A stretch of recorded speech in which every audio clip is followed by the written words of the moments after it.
कौमी असम्बली और सेनेट के अहम इजलास आज तलब। कौमी असम्बली का इजलास दिन 11:30 बजे तलब किया गया। इजलास के लिए 6 नुकाती एजेंडा जारी। आईनी तरामीम का बिल एजेंडे में शामिल नहीं। आईनी तरामीम का बिल सप्लीमेंट्री एजेंडे के तौर पर पेश किया जाएगा। सेनेट का इजलास शाम 4 बजे चेयरमैन सेनेट सैयद यूसुफ रजा गिलानी की सदारत में होगा।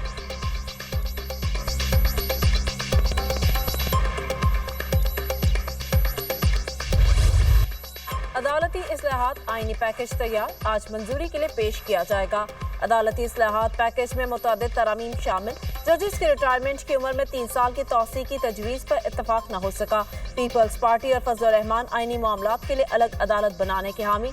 आइन के आर्टिकल 175A3 में तरमीम के लिए इत्तेहादी जमातों में इत्तफाक की राय। चीफ जस्टिस सुप्रीम कोर्ट की तैनाती का तरीकाकार तब्दील किए जाने का इम्कान।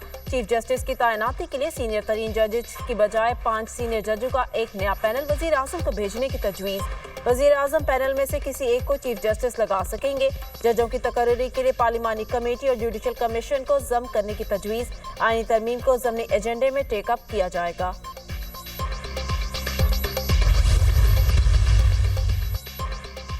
आईनी इस्लाहात पैकेज मौलाना फजल रहमान इंतहाई अहम हो गए। वजीर कानून आजम नज़ीर तारड़ और वजीर दाखिला मोहसिन नकवी की मौलाना फजल रहमान से उनकी रिहाइशगाह पर मुलाकात।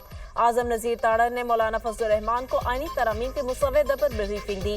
हुकूमत कोई फर्द वाहिद नहीं बल्कि जुडिशल पैकेज ला रही है। मुजवज़ा तरमीम में आईनी अदालत का क़याम शामिल। आर्टिकल 63A में भी तरमीम तजवीज़ की जाएगी। वजीर कानून की ब्रीफिंग। सरबराह JUI मौलाना फजल रहमान के हमरा कानूनी टीम भी मौजूद थी। मौलाना फजल रहमान की जानिब से पेश करदा तजावीज़ भी ज़ेरे गौर आई। वजीर आजम से वजीर कानून आजम नज़ीर तारड़ और वजीर दाखिला मोहसिन नकवी की मुलाकात। मौलाना फजल रहमान से मुलाकात की तफसील से आगाह किया। वजीर कानून की वजीर आजम को मौलाना फजल रहमान की तजावीज़ पर भी ब्रीफिंग।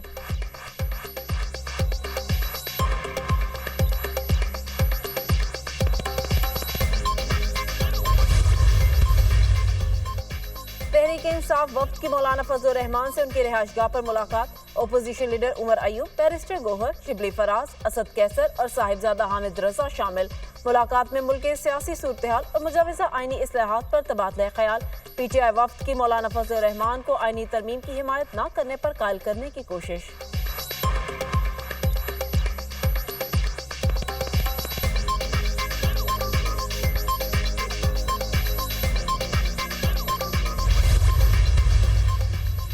हुकूमती वफ्द और फजल रहमान की मुलाकात की अंदरूनी कहानी।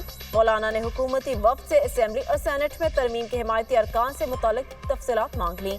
मौलाना फजल रहमान का आईनी तरमीम में शामिल कई नुकात से अदम इत्तफाक। हुकूमती वफ्द की आईनी तरमीम की हिमायत के लिए मिन्नत समाजत। मौलाना फजल रहमान का हुकूमती वफ्द को फौरी तौर पर कोई यकीन दहानी कराने से गुरेज। वजीर कानून की मदारस बिल पर फजल रहमान के तहफ़्फ़ुज़ात खत्म करने की यकीन दहानी। आजम नज़ीर तारड़ का वक्फ इमलाक बिल से मुतालिक भी मौलाना की तजावीज़ पर इत्तफाक। मुल्क से सूद के खात्मे के लिए कानून साजी करेंगे। हुकूमत की यकीन दहानी। वज़ीर आज़म आपकी तजावीज़ से मुत्तफ़िक हैं, काबीना में इस पर बात करेंगे। आजम नज़ीर तारड़ की गुफ्तगू।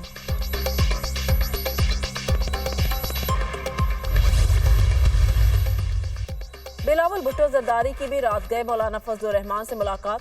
पीपल्स पार्टी के वफ्द में एजाज जाखरानी और मेयर कराची मुर्तज़ा वहाब भी शामिल।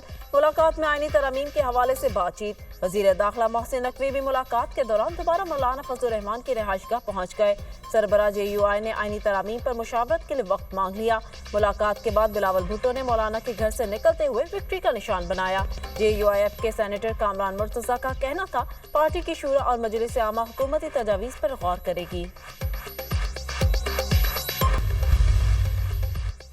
हुकूमत का आज आईनी तरमीम लाने का फैसला। वजीर आजम ने हुकूमती और इत्तेहादी अरकान पार्लियामेंट को आगाह कर दिया। वजीर आजम की जानिब से मुस्लिम लीग नून और इत्तेहादी जमातों के अरकान के एजाज में अशाया। MQM, BAP, नेशनल पार्टी और दीगर इत्तेहादी जमातों की शिरकत। वजीर आजम ने इत्तेहादी जमातों के अरकान को मुजवज़ा आईनी तरामीम पर एतमाद में लिया। पहले विफाकी काबीना का इजलास होगा। काबीना की मंजूरी के बाद कौमी असम्बली में कानून साजी की जाएगी। कानून साजी के हवाले से डिप्टी वजीर आजम इसहाक डार की ब्रीफिंग। वजीर आजम के अरकान को आज पार्लियामेंट में अपनी हाजिरी यकीनी बनाने की हिदायत। सदर नून लीग नवाज शरीफ का कौमी असम्बली इजलास में शिरकत का इम्कान। वजीर आजम ने विफाकी काबीना का हंगामी इजलास आज तलब कर लिया। आईनी तरमीम के मुसव्वदे की मंजूरी दी जाएगी। पीपल्स पार्टी का आईनी तरमीम की भरपूर हिमायत का फैसला। PP अरकान को आज कौमी असम्बली और सेनेट इजलासों में हर सूरत हाजिर होने की हिदायत।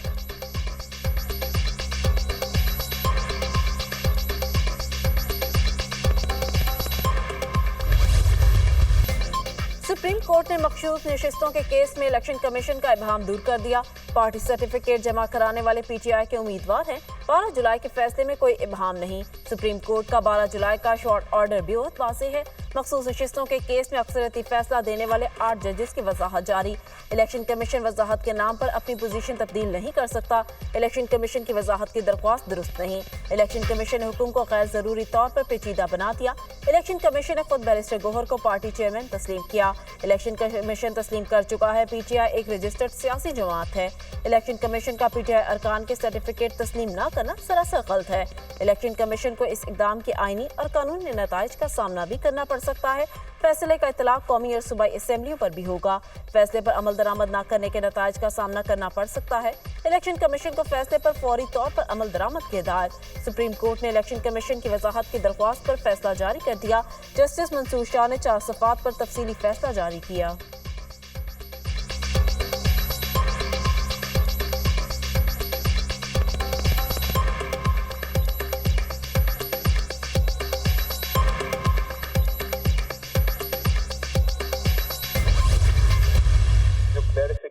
एक तरह से दी है सुप्रीम कोर्ट ने अपने शॉर्ट ऑर्डर की।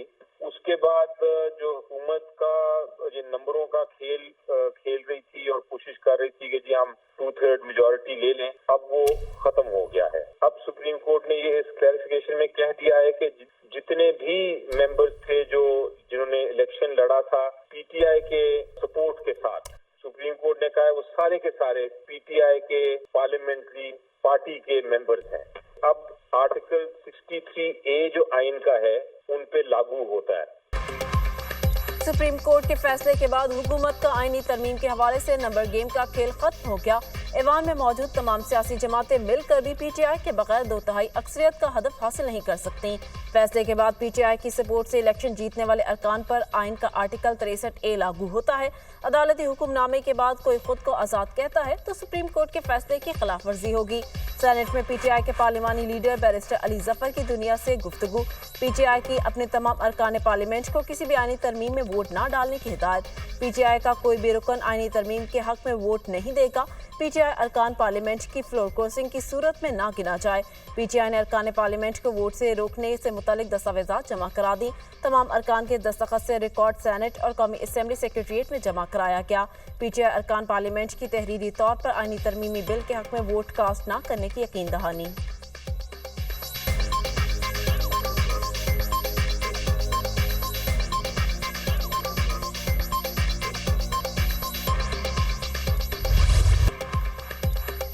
आईनी तरमीम के लिए हुकूमत को 224 अरकान की हिमायत दरकार। हुक्मरान इत्तेहाद के अरकान की तादाद 214 हो गई। मुस्लिम लीग नून 111, पीपल्स पार्टी के 69 और MQM के अरकान की तादाद 22 है।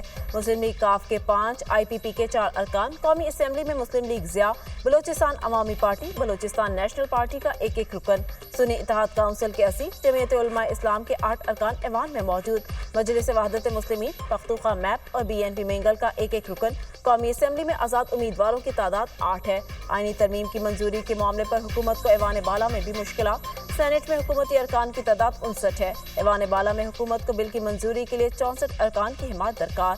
चेयरमैन सेनेट यूसुफ रजा गिलानी आईनी तरमीम में वोट नहीं डाल सकेंगे। JUIF वोट के लिए हिमायत का ऐलान कर भी दे तो हुकूमत को सेनेट में 1 रुकन की कमी का सामना होगा।